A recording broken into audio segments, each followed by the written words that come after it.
yali abafuzi mumpulirize bulungi tuli mu sizoni ya kulonda abantu bamaze okwesimbawo abalala bakyesimbawo njagala bonoba ofuluma wewe nga baze kukusaba akalulu njagala okitegere nti akalulu ko gemaanyi go akaluko kemanyi go haleluya banali abufuzi tebabakozesa ebweru wano olw'obwetaavu bwabwe nebyo bagenda okufuna tujja basindika mu bifo eby'amaanyi nga gwe balinyiddeko wegendereza okuwaayo akalulu nga akalulu kowaddeyo tomanyi lwaki okawaddeyo ne banali abufuzi abajja okutusaba obululu mbategeeza bajja okutusaba obululu nga bakimanyi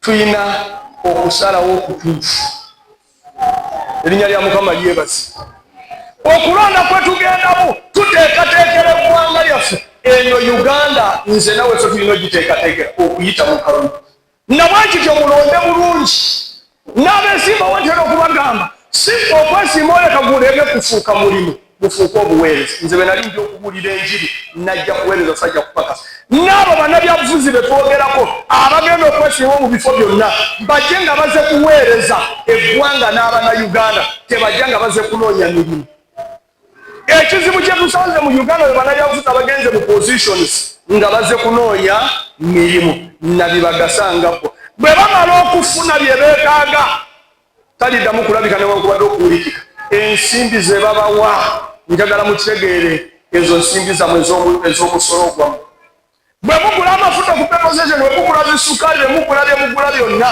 kwazo sente ze babasalako ze basasula bannabyabufuzi abo kwazo sente ze bagenda okubazanyirako balyoke batuulire eggwanga lyabwe nga balinga nga mwe mulinga abatalaba newankubadde okutegeera mugende mulonde abantu be musuubira nti bagenda kugasa eggwanga lino naawe nga bakugasiza bwe bakola bye bateekeddwa okukola baba bakugasiza bwe bagenda mu paliyamenti okulwana n'okwekalakaasa nze nawe tuba tetugasiddwa mpulira olwaleero tulina strikes mu masomero abasomesa beekalakaasa abaana baffe be bagenda okubufiiramu tuli mu ttaamu esembayo abaana be bagenda okukola ebizaamu ebibatwala mu mwaka omulala abasomesa wenjogerano bali mu kwekalakaasa ekibekalakaasiza si lwakuba nti Uganda terina sente buli sente omusomesa ze yandibaddeekako okusasula Uganda ezirina memba wa paliyamenti asasula obukadde 35 chairman wero C5 asasula obukadde 2 memba wa paliyamenti ekimusasuza obukadde 25 nga district emebamu constituency 4 omusala gwa district emu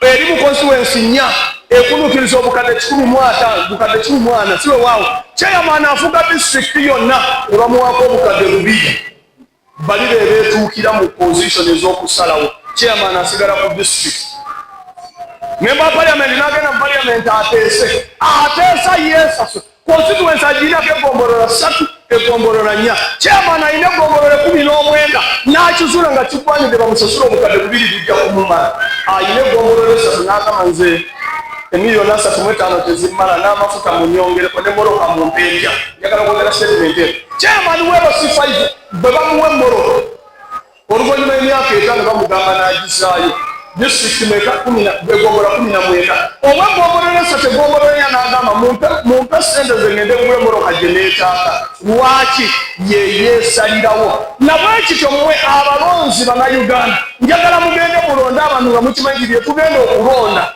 byali badde bitugasa bigase n'eggwanga lyaffe erinnya lya Mukama waffe Yesu lyebazi si kugenda kupakasa na kukola ku expense zo babawa emitwalo 2 ne babawa emitwalo 5 n'omuwa akalulu omala omuwa akalulu ogenda kukakabiramu emyaka 5 n'emirala 5 gyali oba nga taliyo gwogenda okukafiiramu tulonde bulungi nsaba bannabyabufuzi abagenza okwesimbawo mutuule mwekube mu mitima eggwanga lino mulirinako sente abaana bamwe balirinako sente ne bazzukulu bamwe tebalina ggwanga ddala ntera okukibagamba bwe muba mugenze mu bifo byonna bye mugenzeemu muteese nga muteeseza eggwanga mweteeseza muteeseze n'abaana n'abazzukulu wulira oyinza okulowooza nti gwe abaana bo n'abazzukulu obali bulungi naye abaana ba muganda wo tebagenda kubeera bulungi ababonaabona be bagenda okubeera mu ekyo. Nsaba Katonda bwe tuba tugenda okulonda, Mukama atuwa abantu abagenda okulondebwa nga baabwa Katonda, nga balina ekisa ya Katonda,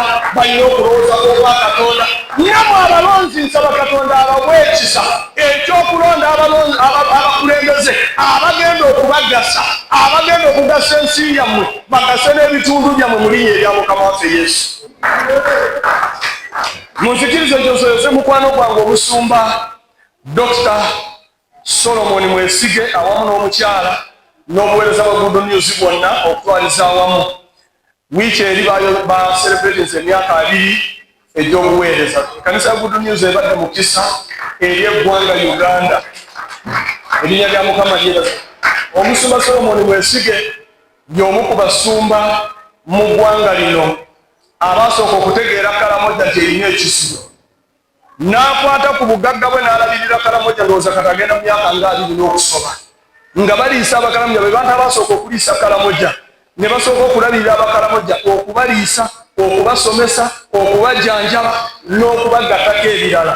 Erinnya lya Mukama lyebazibwe. So Musumba Solomon Mwesige n'ennyumba ye babadde mu kiseera eggwanga lino n'obuweereza bwa Good News okutwaliza. So tubayozaayoza olw'omukisa gwe muwadde eggwanga.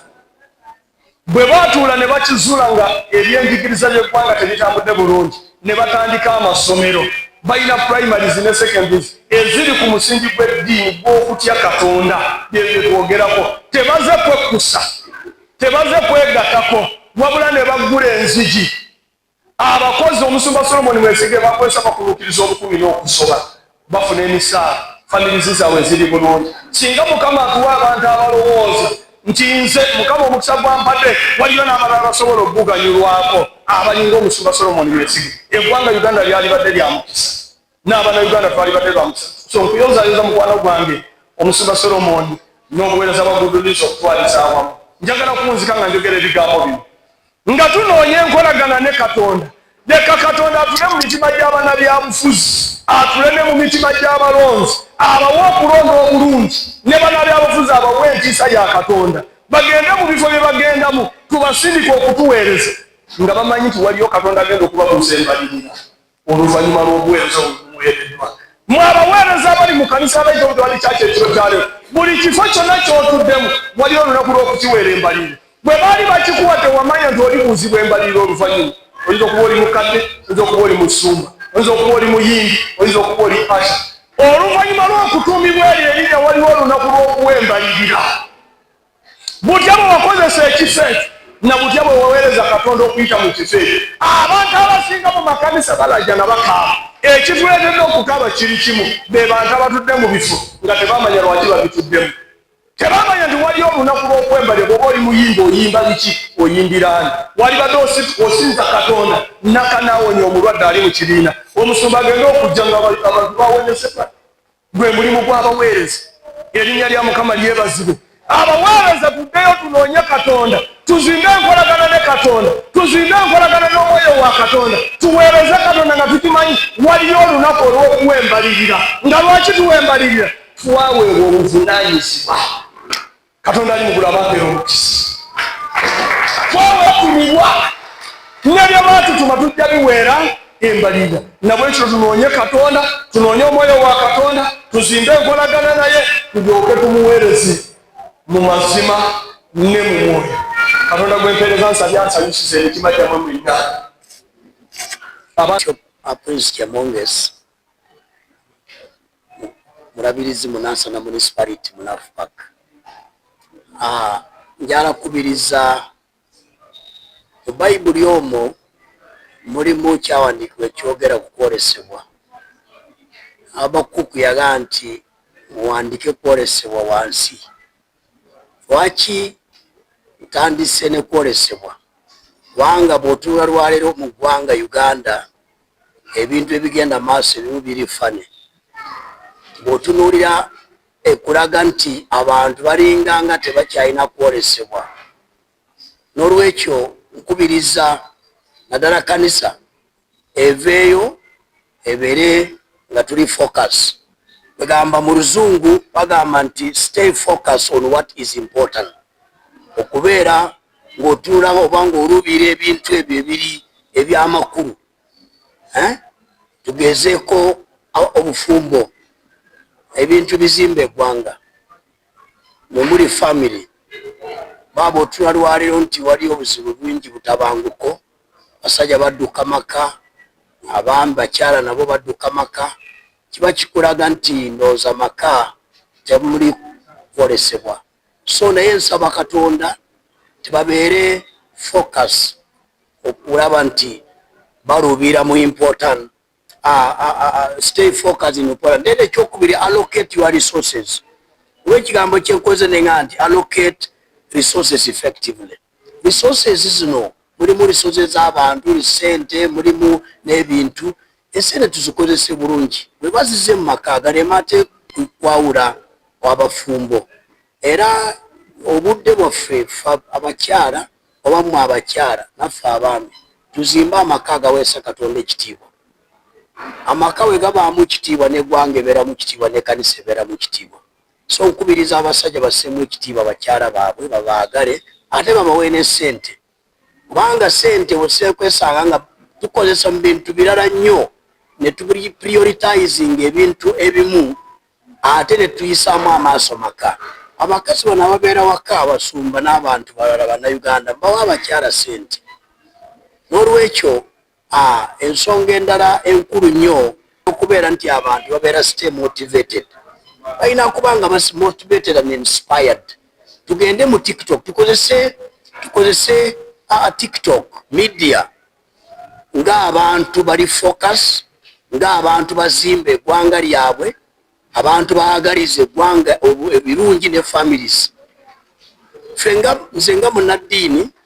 bishop nvumirira abantu bagenda mu TikTok ne bakozesa bubi TikTok ogenda kulaba olinga ebigambo byayogera nga sampemu zitezimba nekubiriza abavubuka jenze mugende mu TikTok mukozese TikTok oba mukozese media kusoma wakwayaringa magezi okwayaringa kumanya okwayaringa skills kubanga kati ensi is too small everything you want it is in media than going to media novoola abantu novuma so nkubiriza nti ekintu ekyo kibeere nga tugikendeza mu ggwanga lyaffe maliriza nakino nga tugenda mu kulonda kati nsaba wabeerewo okusangamu ekitiibwa sa wabeerewo Katonda ffe nga bannaddiini twagala nnyo emirembe kubanga nze Yesu yatuwa mirembe Yesu bw'aba